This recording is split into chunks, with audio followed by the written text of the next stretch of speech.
முந்தா நாள் தான் இருந்தார் அப்பா. ஆமாம் மேம். நாளைக்கு காரியம். நாளைக்கு காரியம் மேம். இவங்க வரல.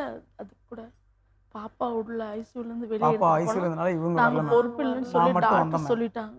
தம்பி மட்டும்தான் வந்தாங்க, நாங்கள் பார்த்துக்கணும். பாப்பாவும் வரல, இந்த அம்மாவும் வரல. குழந்தைய எடுத்துகிட்டு போனால் நாங்கள் பொறுப்பு இல்லைன்னு சொல்லி டாக்டர் அப்படின்னு சொல்லிட்டாங்க. சொல்லிட்டாங்க மேம். நானும் கேட்டேன் பிடிவாதமா, பாப்பா அமுச்சு விடுங்க. இல்லப்பா அனுப்ப முடியாது, நீங்க கையெழுத்து கையெழுத்து போட்டு தூக்கிட்டு போங்க கூட்டு எதா போங்க, பாப்பாளுக்கு இருந்தாலும். எதுவும் பிரச்சனை எதுனா வந்தா எனக்கு தெரியாது அப்படின்னு கையெழுத்து திருப்பி இந்த ஹாஸ்பிட்டலுக்கும் வரக்கூடாது வரக்கூடாது அப்படின்னு சொல்லிட்டாங்க. அப்படின்னு சொல்லிட்டாங்க. அவங்க ப்ரொசீஜர் அப்படி ஓகே இருக்கலாம் மேம். இல்லைங்களா? நம்ம அதுக்கு தான் நான் தப்பு சொல்ல விட்டுட்டு முடியாது இல்லையா? நான் விட்டுட்டு அப்படியே வந்துட்டேன் மேம். பாப்பாவும் இவங்களும் விட்டுட்டு அப்படியே நான் வந்துட்டேன் மேம். தைரியமா இருங்க, நம்பிக்கை வீண் போகாது. கடவுளாக பார்த்து இவங்களை அனுப்பியிருக்காங்க. வேண்டியது நல்லது நிறைய நடக்க போகுது, உங்களுக்காக காத்துக்கிட்டு இருக்கு. நல்லது நடக்க போகுது, அதில் நம்பிக்கையாக இருங்க. தியாகம் பண்ணவங்களோட ஆசீர்வாதம் என்றைக்குமே உங்கள் கூட இருக்கும். அவங்க தியாகம் வீண் போகாது, உங்களோட துணையாக இருக்கும். அந்த நிச்சயமாக அந்த நம்பிக்கையோட இருங்க. உங்கள் உதவியை எப்படி நாங்கள் நன்றி சொல்கிறது தெரில. திரும்ப திரும்ப அதைத்தான் எனக்கு சொல்ல தோணும். உங்களுக்கு துணையாக இருந்து உதவி பண்ணுங்க. கண்டிப்பாக மேம். பாப்பா நல்ல மாதிரியே குணப்படுத்தி கொடுத்தா போதும் மேம். எங்களுக்கு வேற எதுவுமே வேணாமே, என் குழந்தை மட்டும் கையில கொடுத்துட்டாவே அது மட்டும் குணப்படுத்தி போதும். கொடுத்தா எங்களுக்கு போதும். எதுவுமே வேணாமே, என் புள்ள மட்டும் இந்த போதும் எங்களுக்கு. அவதான் எங்களுக்கு உசிரியே அவங்களுக்கு நம்பிக்கை வர மாதிரி நம்பிக்கையாக இருக்கிறதுக்கு 2 வார்த்தை சொல்லுங்க, கொஞ்சம் ஸ்ட்ராங்காக சொல்லுங்க. நீங்கள் இதுக்கு எதுவுமே கவலைப்படாதீங்க, சரிங்களா? ஏன்னா குழந்தைங்களுக்கு இப்போ அவள் கொஞ்சம் டவுனாக இருக்கா, ஹாஸ்பிட்டலில் சேர்த்துருக்கறதுனால இந்த மாதிரிலாம் பேசுகிறா அப்படின்னும் நீங்கள் ஏன்னா அவள் இவ்வளோ நாள் விளையாடிட்டு இருந்த குழந்தை, நீங்கள் இப்போ ஹாஸ்பிட்டலில் இருக்கிறதுனால அவள் கொஞ்சம் டவுனாக இருப்பாள்.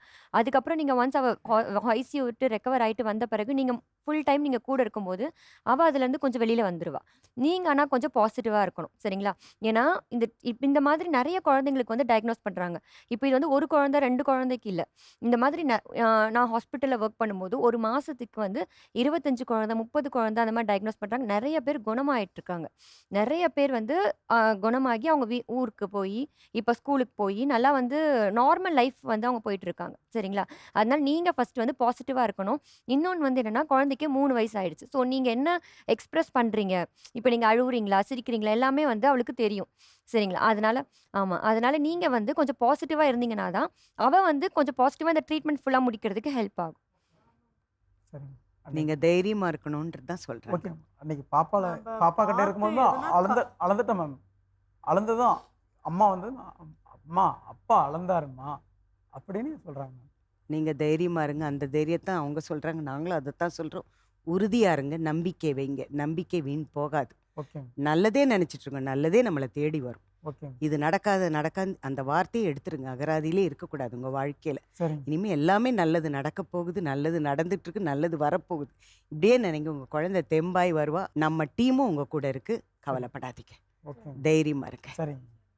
அங்கே போய் பார்த்தீங்கன்னா உங்களுக்கு இன்னும் நிறைய குழந்தைகள் இந்த மாதிரி சூழலில் இருக்கிறவங்க உங்களுக்கு பார்க்க அவங்க சொன்ன மாதிரி கிடைக்கும். அவங்களுக்கும் நல்லது நடக்கணும், நல்லபடியாக இருக்கணும்னு நினச்சிக்கோங்க, மனசால் வேண்டிக்கோங்க.